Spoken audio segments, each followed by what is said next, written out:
Time's up, Admiral. Here it comes. Chevron 1, loaded. For my ally is the Force, and the powerful ally it is. Life creates it, makes it grow. You failed, Your Highness. I am a Jedi, like my father before me.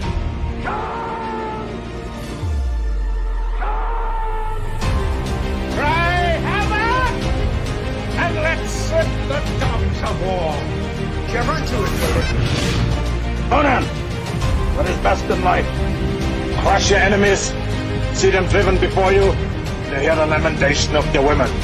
It's all in the reflexes.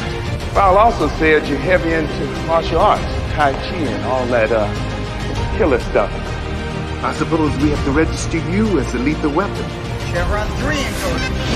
And somebody ought to belt you in the mouth. But I won't. I won't. The hell I will. Chevron 4 encoded. Do you expect me to talk?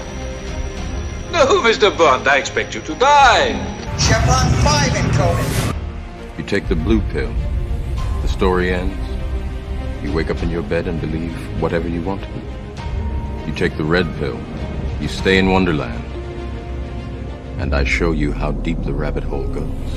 Chevron 6 encoded. Now, come on, you can, monkey boy. Great Scott. Back off, man. I'm a scientist. You shall not pass!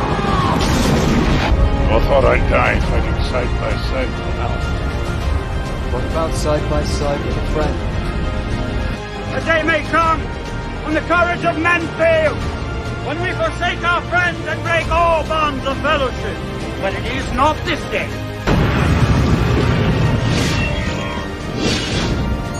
Chevron 7 is locked.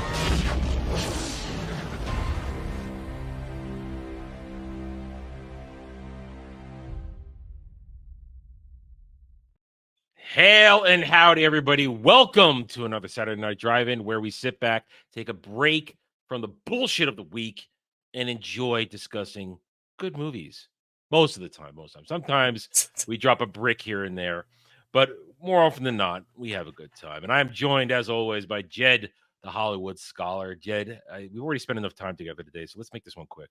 Yeah, this might be the truest time I've ever said. Long time no see. This might be the truest it's ever been. A whole hour without you is unbearable. I know. What will we ever do? We'll move on. That's what we'll do. Anyway, how you doing today? I'm doing great. I'm excited to talk about this movie because there's been a lot of discourse about it online. We thought we might take advantage of that, and I'd never seen it before. So. Oh, you hadn't seen it before? I didn't see. Sometimes I know you've seen something, and I don't. And I know you haven't seen something. I didn't know you hadn't seen this one. It's just best to assume I haven't seen any of these movies, as the default. Yeah, I mean, I've watched this movie for 20 plus years. It's been off and on. I don't own it, but I don't. It should be on my shelf at some point. I've just gone around to it. Now, if you're going to talk about Starship Troopers, we only talk about the original. We don't talk about the second one and the third one. They are generally disregarded. The second one is, I don't even know what to call it. And the third one is just fucking weird. It's at one point giant walking mechs where they're in it. They're digitally. I can't even explain Pacific it. Rim. And not even that. It's not even that. It's weird. When you say Starship Troopers, you just mean Starship Troopers. And maybe the cartoon. There was a CGI cartoon in the late 90s, early 2000s that was not connected to the movie, but set in the same universe that are retelling. It was actually pretty good. I enjoyed it. It was one of those Sunday morning cartoons. It wasn't good enough to be on Saturday morning. It was on Sunday morning. But yes, we're here to talk. We are here to take advantage of the Starship Troopers algorithm this week. Plain and simple. That is the reason we're doing this. Not just because it's a fun movie, but because it's in the zeitgeist right now.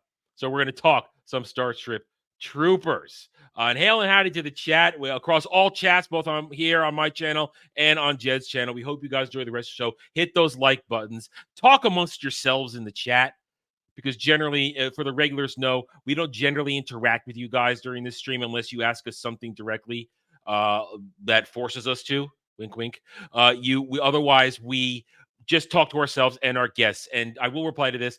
Yes, there is obviously the question mark. The Mario box means we never know who the guest is. It also means we don't have a permanent third panelist yet. We're hoping to rectify that in the future, but right now it's just us. So suck it up and live with it. Anyway, how are we doing? Let's get into Starship Troopers 1997. This is the definition of a cult classic because this came out, flopped hard. I'm pretty sure I remember it flopping hard. 1997. People were not really into this. It gets to home movie release, and boom, it takes off. It finds its place in pop culture history because this thing has a place in pop culture history. It is in the permanent zeitgeist. Is that? I think I'm pretty fair saying that. Oh, absolutely. This is a film similar to Monty Python, Search for the Holy Grail, that I knew a lot of the lines from it just through osmosis for years, or images, or costumes. There were so many things about this film that for years I've been able to just see and know it's Starship Troopers. Like, I've never seen the film, but it's so ingrained in our culture. The bugs. I was able to recognize a lot of it. And I actually have some interesting observations, at least to me, they're interesting about Starship Troopers. But yeah, in terms of it being a cult classic, absolutely. It was recognizable to me before I'd even seen the trailer, before I knew who was in it. Like, it surprised me that Neil Patrick Harris was in it, but I knew some of Neil Patrick's lines. Oh, it's afraid. It's afraid. That's like his most famous line in the movie. Funny thing is, years ago when it first came out, I didn't see it in the theaters. People who I went to high school with, we weren't really into going to see it. But then when it hit TV, it was years on television before, and I never actually rented it. I've only ever saw it on TV all the years around. It was a long time before I actually saw the first half of the movie. For the longest time, I always seemed to pick it up after basic training. And then that's when I would always find it. It was a long time before I actually ended up watching it from the beginning, either because somebody had it and we watched it, or I caught it on TV. And then I watched the sequels and I was sad that I watched it. But I do need to clarify, chat. I'm not saying it's the same style or quality of Monty Python. I'm not saying that at all. Just the fact that I knew so much of it going into it already. That's all I was saying. These things you know. Yes. Listen, people will know more about Monty Python and the Quest of the Holy Grail because of its place in the zeitgeist, to use your example, before you even watch the movie. Absolutely. So that it's one of those things that it's there, it's prevalent, it's never going away because it has a permanent fixture in pop culture, and with good reason. Because Jen and I were talking about this a little bit earlier. I'm going to say this now because you guys know how we roll here. We are objective as we review these films. We give a full review. We don't simply give into the enjoyment. We try to actually talk about what works and what doesn't work. This is a fun movie. I always enjoy it. And I will say I always enjoy it more from the second half on, about midway through the second act.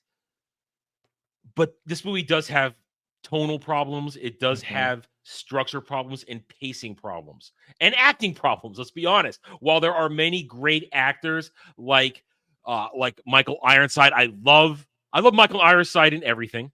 And you got Clancy Brown. You got Clancy freaking Brown, and a lot of other actors, and but the younger cast, most of them are kind of rough. I mean, Denise Richards has never been a good actress. She's been in movies because she was pretty and had big tits. That's why she was in movies. Dina Meyer is a good actress and is also hot. So you got that. Casper Van Diem, he didn't do much else. He did not do much else. There's nothing I remember. And then you got other great standbys. Jake freaking Busey. Jake Busey is a stalwart, standard character actor. Always plays the crazy, just like his dad. I mean, it must run in the blood to play crazy. So you got Jake Busey. You got a lot of good character actors throughout this whole thing, but there is good and then there's mediocre in terms of the acting. The dialogue, especially in the first half of the movie, can be a little stiff. Can be a little thick, a little, as Jed's going to want to point out, a little attempted parody. And we're going to get into the whole parody aspect because that's That's one of the things about this movie. I mean, Jed, the director, what the hell is his name? What the frick's his name? Hang on. I don't know it off the top of my head. I got it right here. I got it right here. Paul Verhoeven. Paul Verhoeven. What do we know about Paul Verhoeven?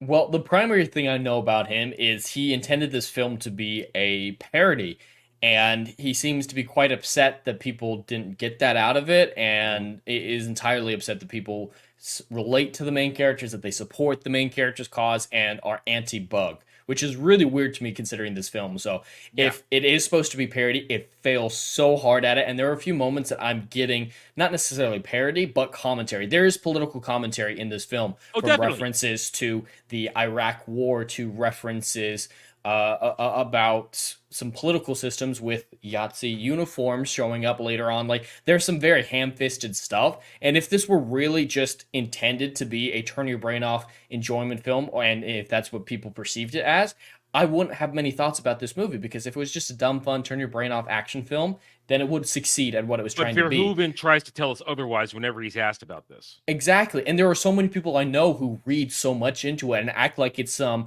masterclass in writing, and that there's so many levels to it and it's intriguing. I kid you not, someone told me this movie was deeper than the film Inception. In Inception, a movie specifically made to mind fuck you? Yes. So there's just been so much around this movie that there's no consensus I can see whether or not is it supposed to be, is it received as a turn your brain off action film, or is it received and intended to be a parody, or what? There's so much contradiction there that it was confusing for me to get the pulse on what everyone was responding to. I have my opinions on the actual film based on seeing it and where I believe it ends up in there, but the discourse around it is complicated, to say the least. And that's the thing. I enjoy this movie as a B science fiction movie. I enjoy watching space marines kill bugs. That's what I enjoy in this movie. That part is great. So it's a lot of fun. I mean, let's be honest. The CGI of its time still holds up. Oh, absolutely! I was shocked at how there's a good good the bugs mix look. of practical effects too when they shove it in there. But and also I enjoy the character work. I mean, they may be trying to tell us that these characters shouldn't be.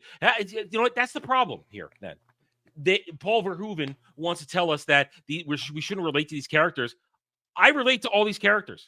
Every single one. I think that's the best part of the movie. The action I loved, but I liked every single character except for the girlfriend, the pilot. Carmen. I have strong feelings about Carmen when we get there. We'll go down the character list. We'll go down there. But the characters are really strong. The action was really strong. The acting was hit or miss, but the plot is subpar. It's just, at the end of the day, the writing behind this and the direction behind it was subpar. But it shouldn't. The plot should be just as simple that it is. Bugs attack, kill bugs, find a way to kill bugs better. If that was what all it was, that would be fine. But he tried to add in so much more. That's as simple as this plot needs to be. That's all I ever get out of it. Bugs attack, kill bugs. Bugs smarter than we thought. Let's find a better way to kill bugs. And here's one of the things I do find stupid in terms of the human behavior, in terms of the military conflict, is after they learn that the bugs are smarter than they thought they were, they still line up their ships just to get shot down by the artillery. All right. I have a problem with this. So later on in the film, when they set the trap for them, that is 100% evidence of superior intelligence with the bugs, above what they expected to find. Yeah. But the initial assault, there's no evidence of actual planning on the bugs' part. The humans underestimated the bugs' numbers. That is how they lost, is the bugs just overwhelmed them with numbers. Well, they attacked their homeworld, which was really dumb. That's bad strategy. Yeah. But they're like, wow, there was millions more bugs than we expected. They must be smarter than we thought. No, you just thought there was less of them. You're just dumber than you thought you were. Not that they were smarter. Their intel, they didn't think they were smart, but then because they thought that the plasma blasts from the artillery were just random, but then quickly they were targeting the capital ships. Or not, which doesn't make sense, but it's still not indicative of intelligence. There are animalistic endeavors that like pack hunting, like none of that screams, oh my god, these things have human-like intelligence. Setting the trap, that does. That later on is like, oh yeah, there's definitely something smarter going on here. But they're like, wow, they had lots of bugs. They must be smart. No, the humans just came off as incredibly retarded. I think it was retarded. Then I think it was also based. I think the smart thing lays in the fact that the artillery started shooting down the ships, even though they thought the bugs were stupid. But either way, it was How bad do strategy. bugs have space cannons in their butts? How did they load up in asteroids? How do asteroids go across the entire galaxy in a year? That's a problem where whoever I never read the book that this is based on, and apparently the book is very different from the movie. Whoever adapted this for the movie, working on it, they didn't set down rules for the science fiction, for the science in the science fiction. And that's kind of a thing we talk about all the time when it comes to world building. You need to set the rules. Internal consistency. Yeah. And some of the rules in the movie are there, but then some of them aren't. And one of them that isn't there is, first of all, do we even know what year this is in Earth calendar? No. Well, we don't know a whole lot of what's going on. That even basic definitions that are carried over from what we know to be fact aren't used correctly, like nukes. Those are baby ass nukes. That's not how nukes behave. Those are like mini tactical nukes. Yeah, no, I think they're just calling them a nuke. I think those are way too small for nukes. They're used in close proximity to people. There's no radiation, so there are some nukes that have minimal radiation, but it's still like even those basic things that they carry over from our current vernacular is. I would kind of think that those are just high powered weapons. They're just calling them nukes because it's the naming convention. If you just called it something else, it'd be totally fine. I mean, here's the thing: in gaming, all the time we say nuke that shit. You know, we're gonna nuke this shit, and that just means deliver heavy artillery or heavy amount of damage. Let's burn it down. Let's nuke it. And again, this is '97, so vernacular is a little different going all the way back there.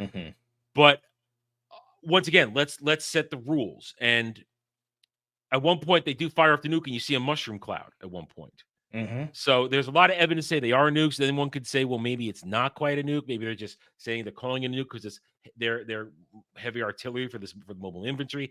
I don't know, but most of the time I'm okay turning my brain off because I am honestly here to watch this movie, to watch them kill bugs. I'm here to watch them kill bugs. That's what I'm here to do, and to see occasional booby. Because the boobies happen. Yes, that was surprising. I didn't know this was rated R. I didn't know there were going to be boobs. Yes, I was pleasantly surprised. I knew. I remember, and I remember very well. So, while we're talking about the plot, there's something that I wanted to bring up. Is yes, I have a lot of problems with the plot, but the basic plot is from something else. I don't think you've read the book, but no. Yeah. The basic world building, not the government or anything like that. This is Ender's Game. I'm not kidding. It's like the fact that they call them bugs, the multiple invasions, the bugs coming here first, then the humans following and attacking the homeworld. Like, it's Ender's Game. Like, there's so much in this film that I was like, oh yeah, whoever made up this story was a huge fan of Ender's Game because even scenes reminded me of Ender's Game. It was absolutely a action ripoff of Ender's Game, which was surprising. It's not necessarily a bad thing, but I've never heard anyone talk about that before. But it's definitely Ender's Game. I've only seen the bad movie, so I can't take your word for it. Yeah, no, the book movie wasn't good. Probably one of my favorite books. I've read it a couple dozen times growing up. I knew a dude in college who would rave about Ender's Game, about the entire series. And I just let him go on because I didn't care. It's one of those things like, yeah, okay, I don't care. Well, I only read a couple of the other ones, and they're not as good. Yeah, there's one Ender's Game for me. There's one thing in that universe. Well, either way, like you said, some people swear by this movie. I've been watching this movie for a lot of years, and I just simply enjoy it for its essential action movie essence. That's what I enjoy this movie. To talk about, the plot. My biggest problems with the plot are in the first half of the movie, with the origins everywhere. I mean, we know by now, everybody knows I'm not a big fan of in medias res, starting in the middle of something. I'm not a fan of that. But I get through that because I've seen it before, so I was able to just put it in its place. But the whole everybody in high school, or I don't know what it is. They called it Education Center, which of course is part of the commentary that it's a fascistic government. I don't know. It here's the thing. Here's the problem going back to the parody, and we're going to talk about this. Let's talk about story a bit, and then we'll get to the characters as we go along. Something about having citizenship and then only citizens are allowed to vote. I'm kind of okay with that. It means you got skin in the game. I don't have a problem with that concept. And if you earn your citizenship by actually serving in the military, or however other ways there were to earn it, they didn't really dig into how other ways one could earn citizenship. But if you do that kind of thing, that listen, Jed, you served in the military. I would have been disqualified from the military because of my eyes and my flat feet. I would have been disqualified probably if I had tried to enlist.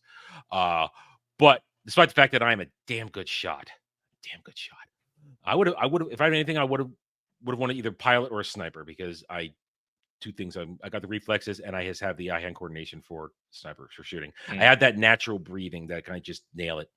I mean, I was shooting since I was like 7 years old, and I was taught to use weapons responsibly from that age up. So I spent a lot of years around firearms. So, but I see nothing wrong with earning citizenship that way, and then your vote only counts. Your citizenship, you only matter then, because they try to make a big deal about how it's somehow wrong to do it. That is definitely part of the commentary, and a lot of countries do that today, where it's not necessarily you get to vote because you were in the military, but military service is required. Like Israel, as far as I know, still does that. They do. I mean, what's her bucket? Gal Gadot was in the Israeli army, and so boss me around anytime. I don't necessarily agree with that myself, but I can see definite benefits from requiring military service. Makes sense in the movie, though. It does make a lot of sense in the movie, especially with the threats, and it does harken back, not in the exact same way, but there being qualifications to vote.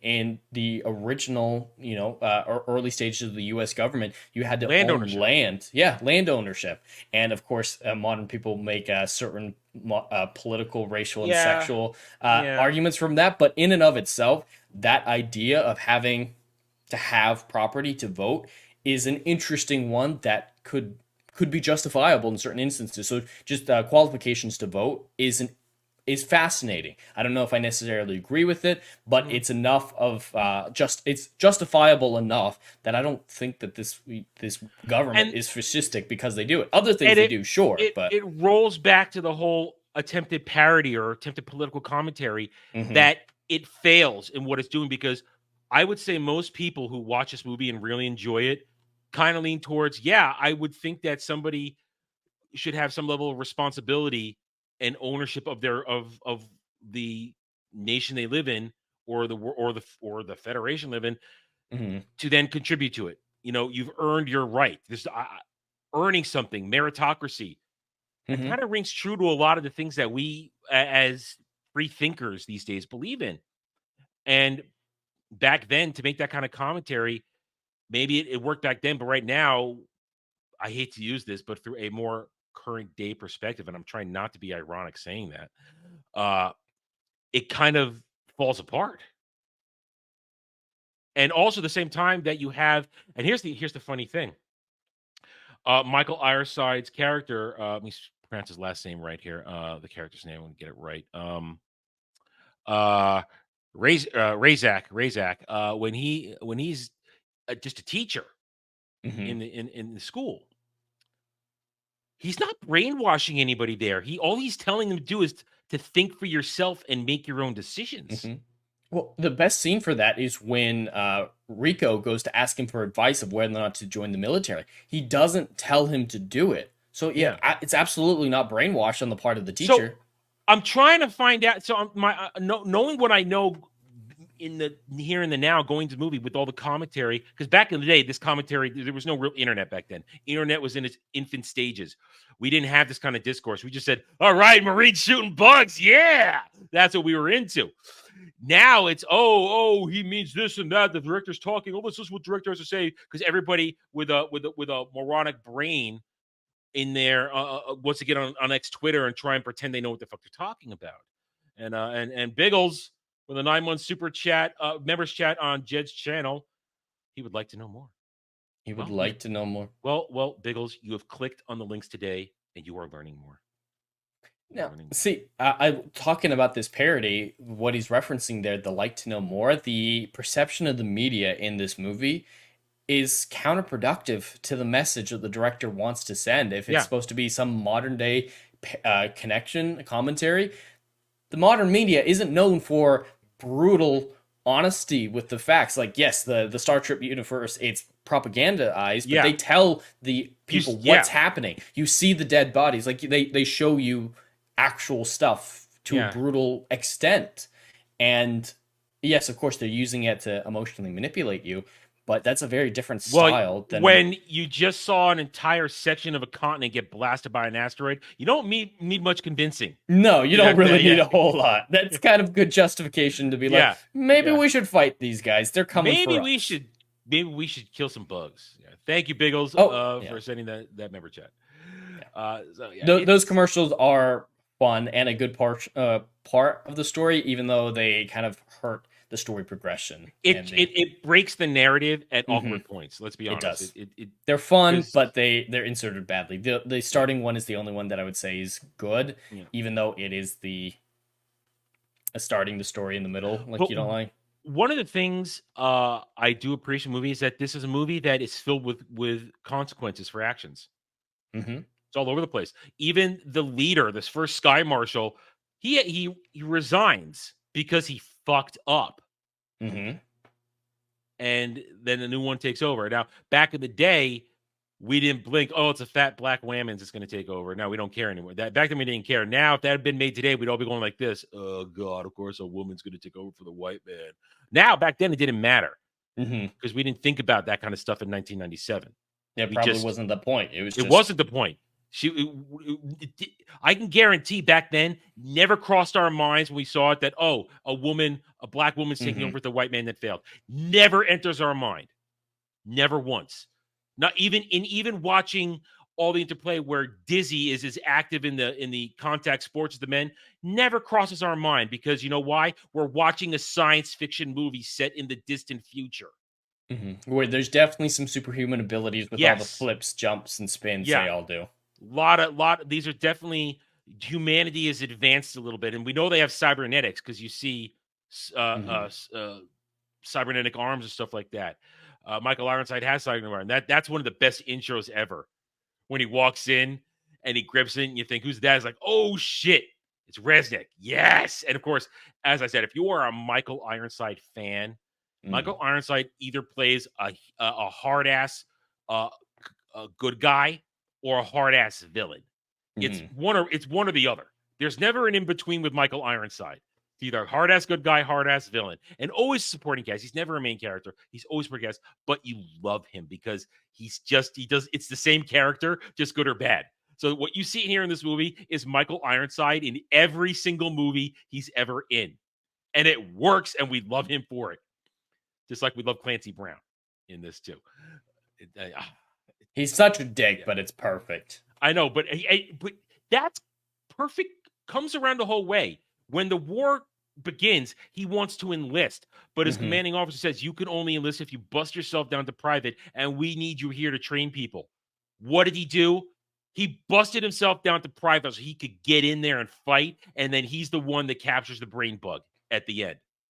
Yeah, they try to portray him as a villain through at least the first act up until he's not, though. Rico tries to leave. And that's what the impression I'd got before going in is people thought, oh yeah, this guy's a hard ass. And I mean, yeah, stabbing them, breaking their arms is exaggerated, but I mean, a lot of basic training is over the top. A lot of basic training is meant to prepare you for the worst to come. And he definitely prepares them. And in that reality, in that world, they can obviously heal those wounds instantly with their medical technology.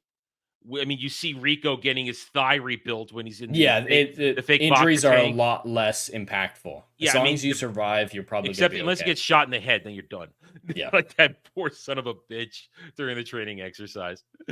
And that was another example of it. Is great consequences. Yeah, like we talk about consequences. And that circles back because in that moment when Rico's going to get his 10 lashes, Clancy Brown's character says, "Bite down on the sun. It'll help. Trust me. I know." Which means he went through it. Mm-hmm. And he's being sympathetic right there, saying, "You're being a man by stepping up for this, but there's no shame in not breaking your teeth and biting through your tongue. Mm-hmm. There's no shame in that." And the character work is great, and there are consequences everywhere, including physical and emotional consequences. I mean, look at what happens to Rico. Let's start with the characters then. Rico, our main protagonist in this, Yeah, is aimless. He's doing everything for the pussy. Let's be honest. His entire motivations are for that sweet, sweet Denise Richards pussy. And he gets that on the night after the dance, then after prom, but his motivations are all wrong. mm-hmm. And he pays the consequences there because, I made squad leader. Well, guess what? You were sloppy and somebody died in basic training because you're an idiot. And he pays for it. And then there are consequences later on. But then again,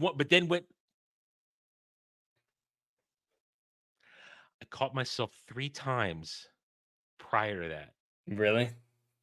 3 times I caught myself realizing I was about to do it, and I weaved my way around it. But here we are again. Again. Huh? Again. Oh my goodness. If I'm gonna make emojis for new emojis for the channel, I need to make an again emoji. Mm-hmm. That would be a good one. I need to make someone needs to make me an again emoji, because I think with the latest amount of members, I have qualified for a new emoji. So if anybody out there wants to make me an again emoji, let me know. Let me know, and we'll make that happen. Well, while we're talking about Rico, because I think it has the most impact on his character, but before we get too far away from the plot, I had an issue figuring out the passage of time, and we talk about this a lot. Passage of time is important. We know at least there's a year between the prom and the initial invasion. Yeah. But is there a lot more time between that event and the brain getting discovered at the end? I was a little unclear because going up that much. No, there isn't. There isn't, because look at his battle damage on his face. You can see it as his scars heal on his cheek, and they're still raw when he gets promoted after battle damage. Mm-hmm. And then he's corporal, and then he's lieutenant, and then he's sergeant, then he's lieutenant, and the scar is still there when they get reinforced with cadets. So it's really only been a short amount of time after he joins the Roughnecks with Dizzy. Okay, and then that's a problem for logic-wise, at least for me, because there's no way he would get promoted that high that quickly. It was field commotion. It's field commotion. Field commission. God damn it. Which can only do so much, and people have to have authority to do it. The people who gave him lieutenant definitely wouldn't have the authority. Guess the general would, but I think I once more, it's about setting the rules, and with the way it looks like the mobile infantry is organized, whoever is highest ranking on the ground has that authority, it would seem, especially when they're within their own platoon.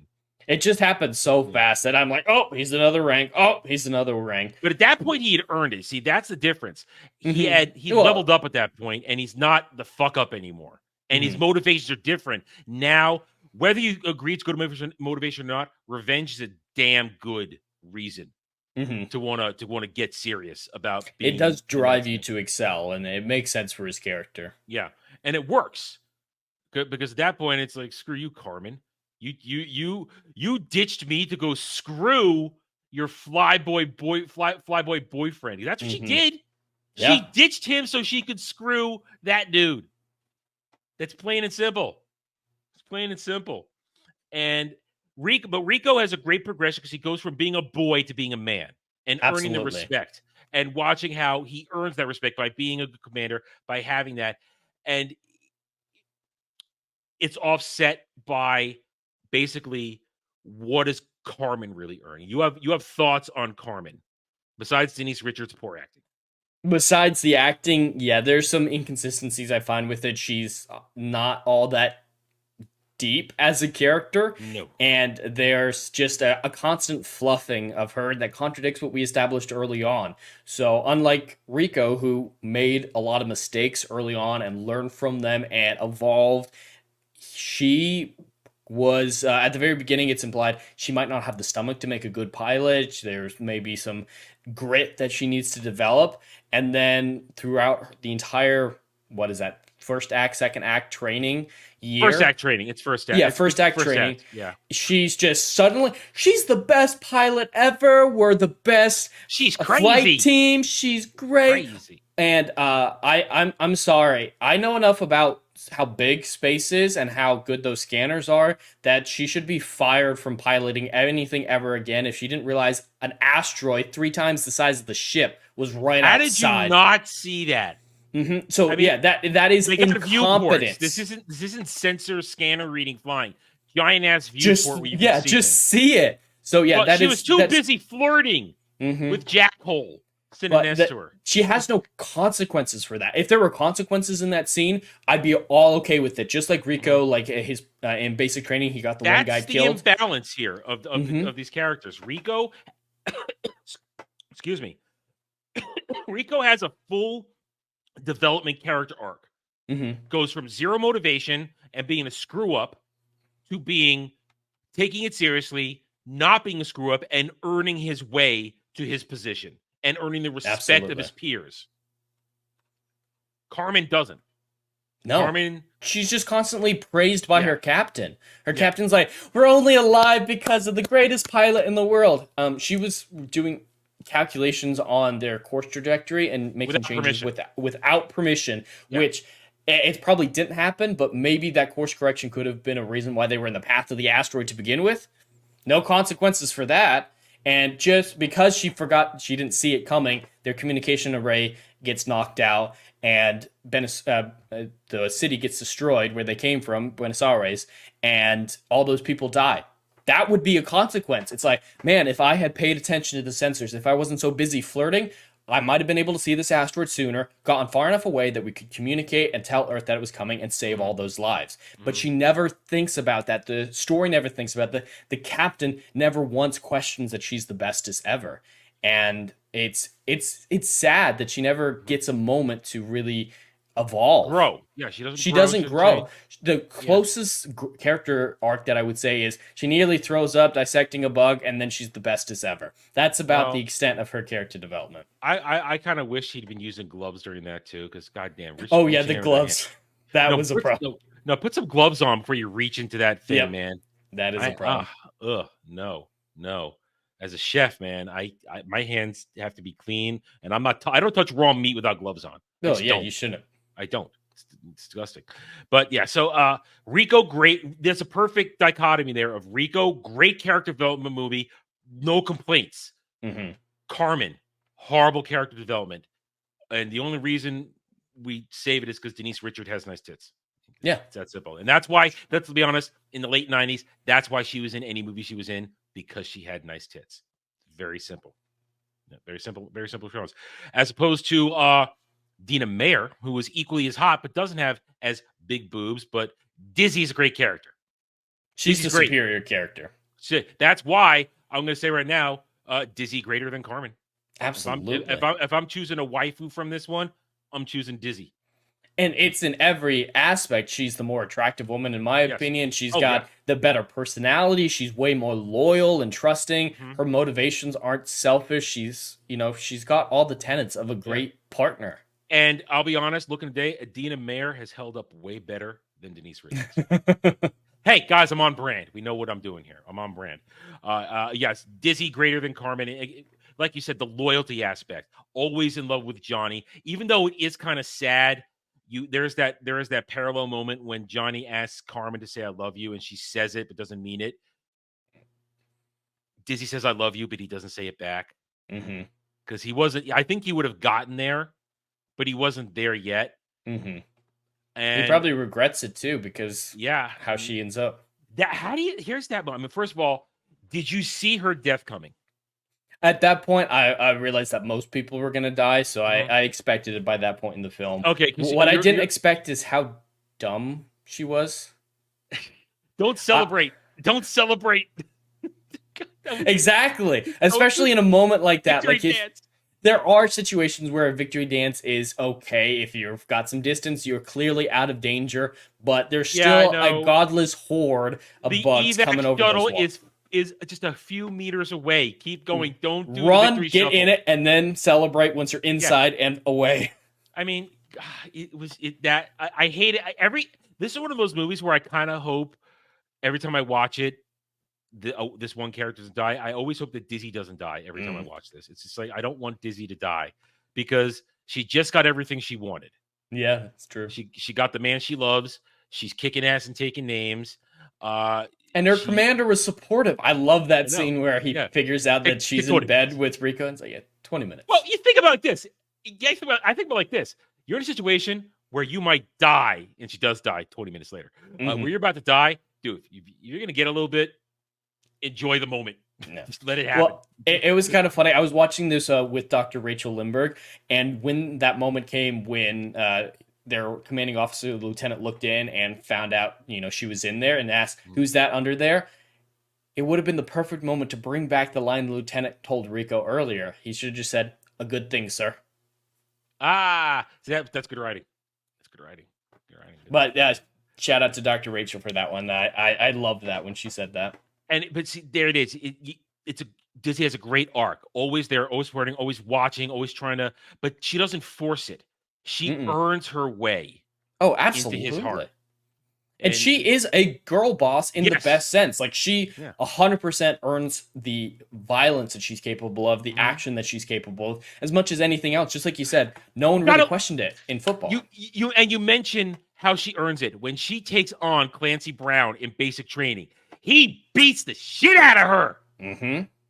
And you see later on the bruise on her neck from where he made her tap out and knocked her out, put her to sleep. She didn't just overwhelm him. But she did better than the other guy did, which is a great part of showing, she has some competence, but she's still out of her depth. A man 3 times her size did what a man 3 times her size with the better training should do. He demolished her in an appropriate way. And that's what modern day storytelling is missing for this stuff. They're missing the fact that it's okay to have a strong heroine. We like that. But sometimes they need to be shown that they can't overcome every situation by just being a girl boss. Exactly. The only time they could do that is, let's say, if Dizzy had superhuman strength. That would be different, but she doesn't. She's still basically a normal human being. And it's just a shame that she dies like that. And I hate it every time. And because I want Dizzy to live. Now she lives in the cartoon version. She's alive in that version. Yeah. Well, it's a different timeline, not the same timeline. I wasn't aware that there was a book, so that would be the thing that I'd check out to see if, is she in it? Is there more development with her? Is there better writing with Carmen? Is the Ender's Game stuff in that, or was that taken for the film? Because apparently the book did come out before Ender's Game, the book. So where did that inspiration come from? Which direction? Was it just in the movie? Was it in the book? Like, I think I'm probably going to read the book now just because I think there's so much potential in this world building. Frank Blazkowicz said earlier in the chat that it's a short book, so probably wouldn't be a long read then. Probably not knock it out. I'll rely on you for that because I'm not going to sit down and read a book right now. I can't even read my own books that I want to read for the channel. I'm not going to read rando books once we're past this. I'm sorry. Sorry! I have priorities. You guys want me to play video games, okay? That has to take priority.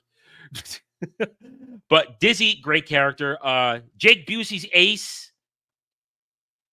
Jake Busey does what Jake Busey does. Comes in, is the crazy guy a little bit, but then Ace has his own little mini arc. Tries to be squad leader. He was such an asshole at first. Yeah. But he gets people killed. And then he realizes later on, I don't want command. I'm just here to kill bugs. And that's as small a character arc as it is, character arc. It's done very well. And there's a moment early on, like, you think he's a bully and just irredeemable. And if this were a modern story, he just would be, and they wouldn't explain it. And the depth wouldn't be there. But there's such a small moment with him when they're bullying Rico when right before he gets the Dear John letter.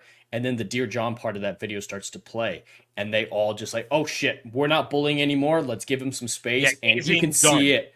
You can see it. There's a shot that I love. You see Rico's face, and in the background, out of focus, you can see Greg Busey's character just shake his head and look down like he feels for him. It's before the dialogue later, but any dude bro knows exactly what's going on there. We've all had it happen, and it's like, oh, that was when you knew, all right, he's not a bad guy. He's just being a dick at basic training. There's nothing wrong with that. I knew a lot of dicks when I went through basic training who turned out to be great guys, but there was that moment where you realized this is just a basic training thing. He could be a great friend to Rico. And he is. And he is that dude in the trench that you want with you, who's got your back and who's gonna help you survive. And that's a great thing. They all help each other survive when you're not doing a victory dance and getting killed by a bug. Because then that's just every time, man. It's just, why are you doing it? Don't do the victory dance. It's a great moment. It's so cool. And that is good. That is good movie making right there. You have a sudden high and then a shocking low as one of your main characters just gets ganked mercilessly. And here's the thing. She might have survived if they hadn't pulled the bug's talon out of her. Yes, thank you. I was thinking that the whole time. It's stopping the blood. Leave that spike in.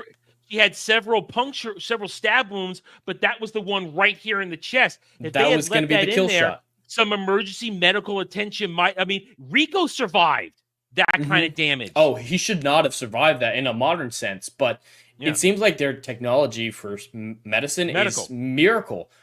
Once they get back to their base. So leave that in. She might live long enough. That was the bonehead move. Dizzy might have survived if you hadn't pulled out that bug talon. Absolutely.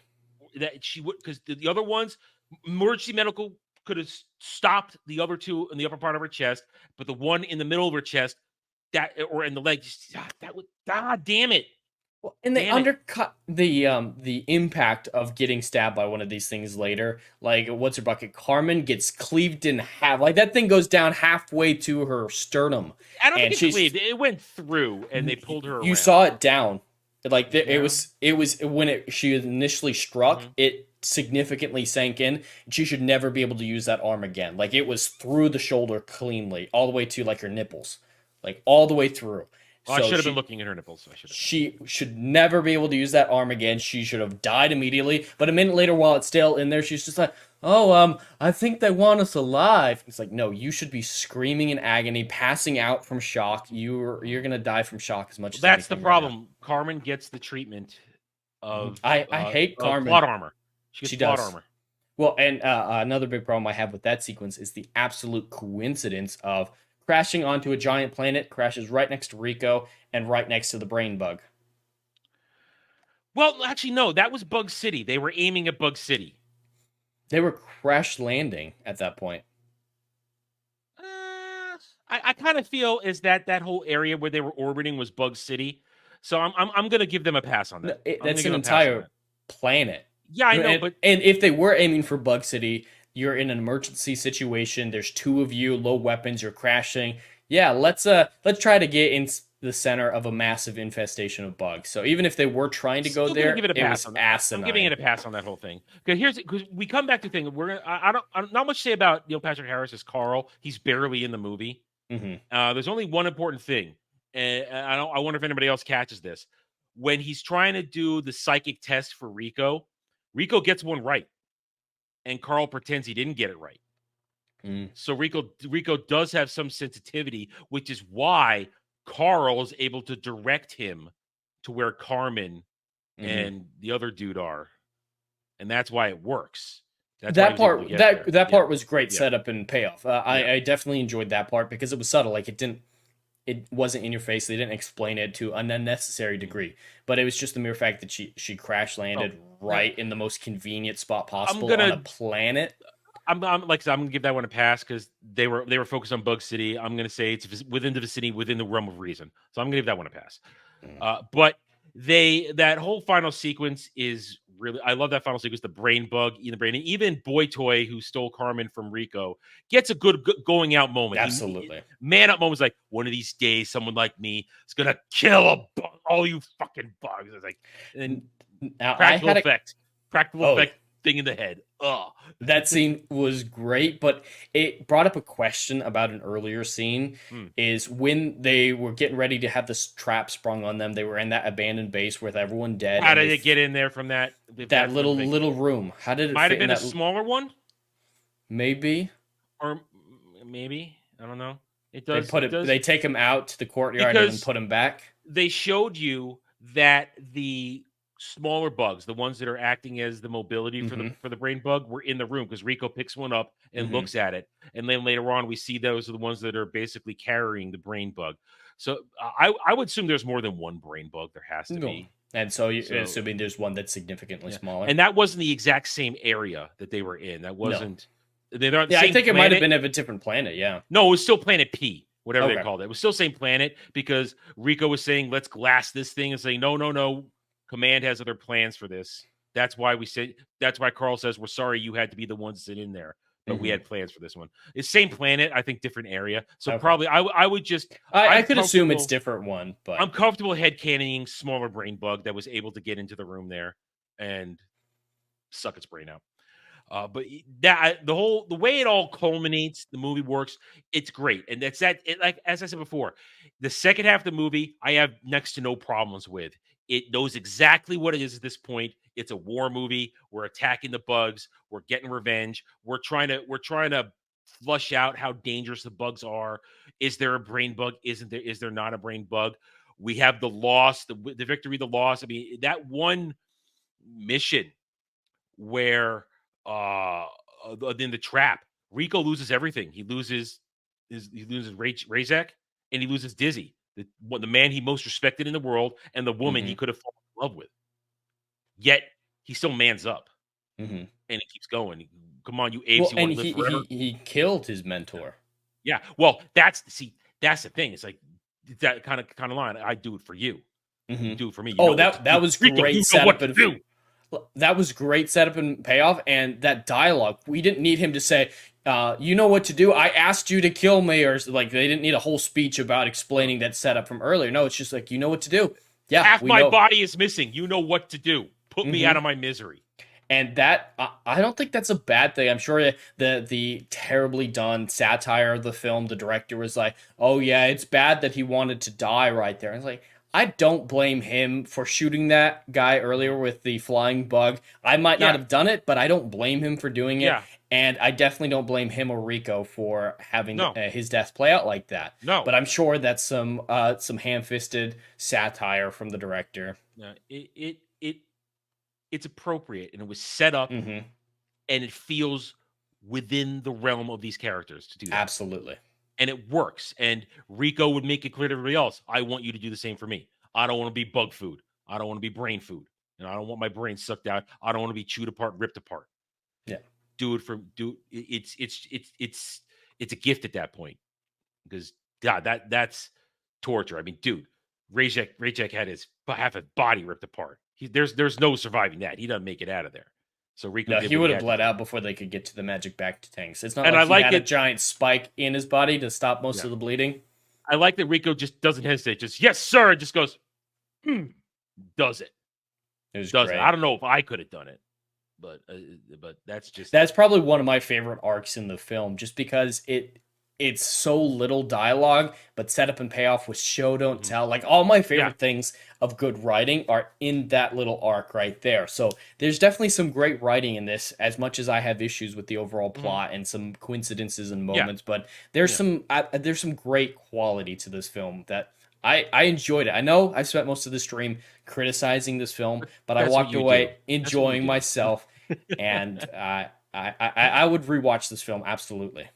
Yeah, and it's got a great conclusion, because even though it spawns 2 sequels, I like the ending because it's open door. The war the war isn't over, and one of my favorite things ever, every time, is essentially the scientific torture they put the brain bug through. I love that, where they stick the thing in the front and they censor it and it's going.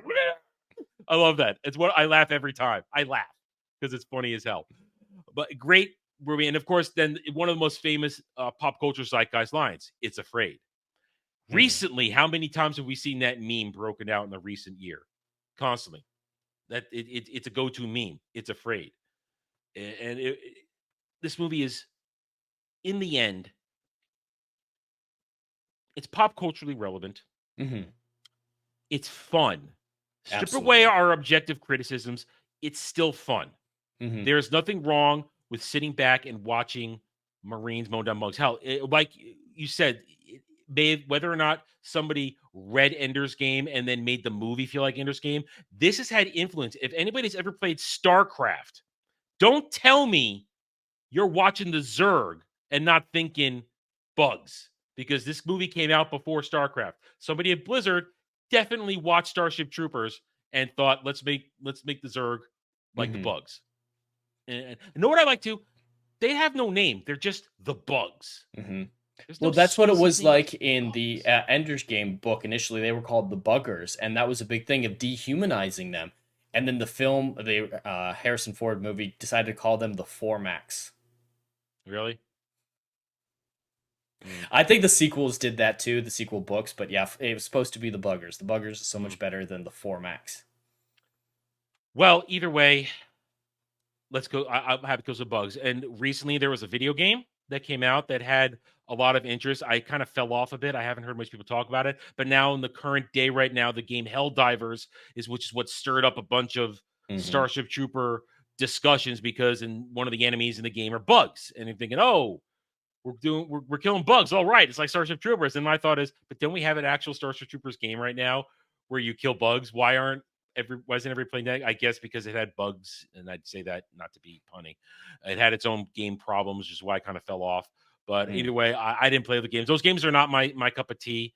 I can play them, but I don't really get a lot of enjoyment. I prefer role-playing games, action-adventure games, not just running into the masses and shooting and dying and all that kind of stuff, because that to me it loses its appeal very quickly. After it doesn't have a whole lot of replay value. After about a week of hardcore play, I'm kind of done, which is why I generally don't spend money on those games anymore, because I know my limit. And at the current price, it's not worth my time. Maybe someday in the future, because I know people we hang out with want me to play with them. They said, dude, you playing Helldivers? Nah, not playing it. Oh, man, you should play with us. But anyway. All right. Soundtrack has a cool theme.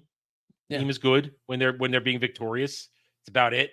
It's kind of it. There's nothing much else to it. We talked about special effects. They still hold up. Absolutely. They're good. And it's a good mix of late 90s CGI and practical effects, which I think is why it works. They found that good balance to make it feel real. And I saw the chat talking about it before. The gore is appropriate. I have no problem with the gore. The visceral destruction of the humans. It helps sells it. Absolutely. Yep. No, love it. All right, so there we go, guys. Starship Troopers.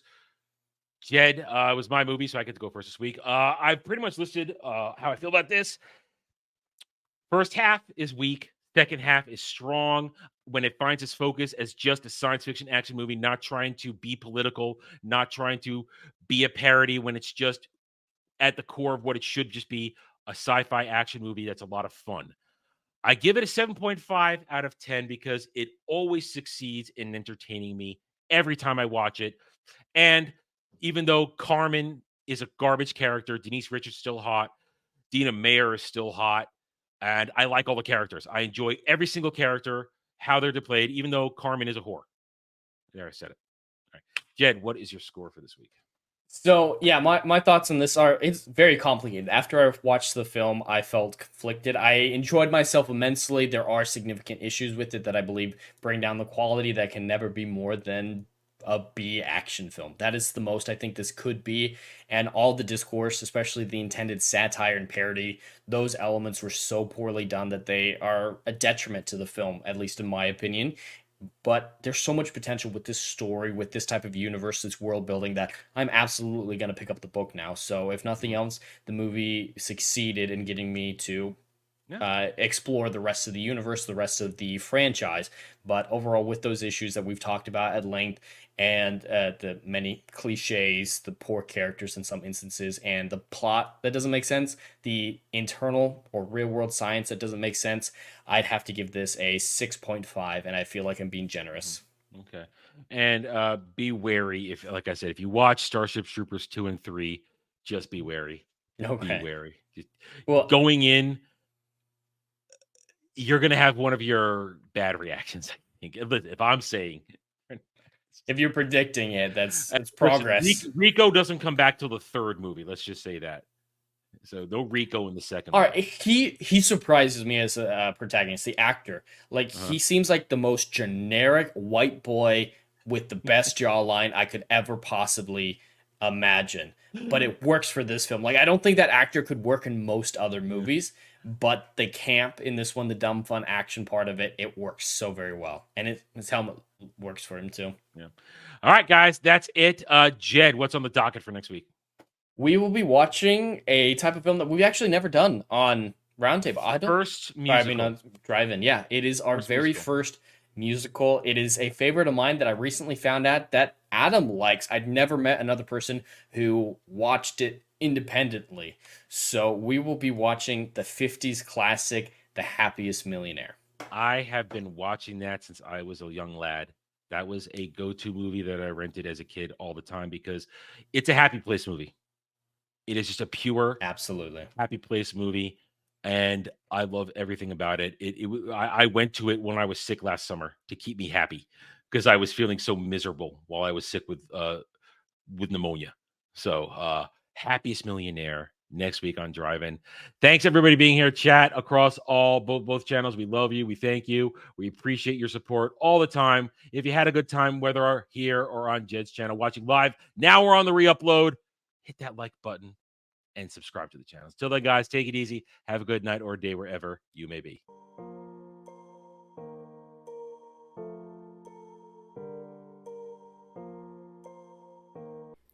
Thanks for watching, everybody.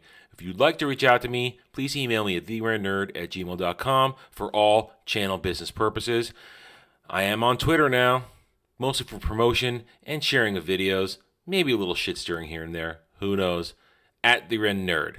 You can also find me at the Geeks and Gamers forums under @Roas, and you can see me on Rumble and Odyssey under the Renaissance Nerd. Thanks again for watching. Take it easy.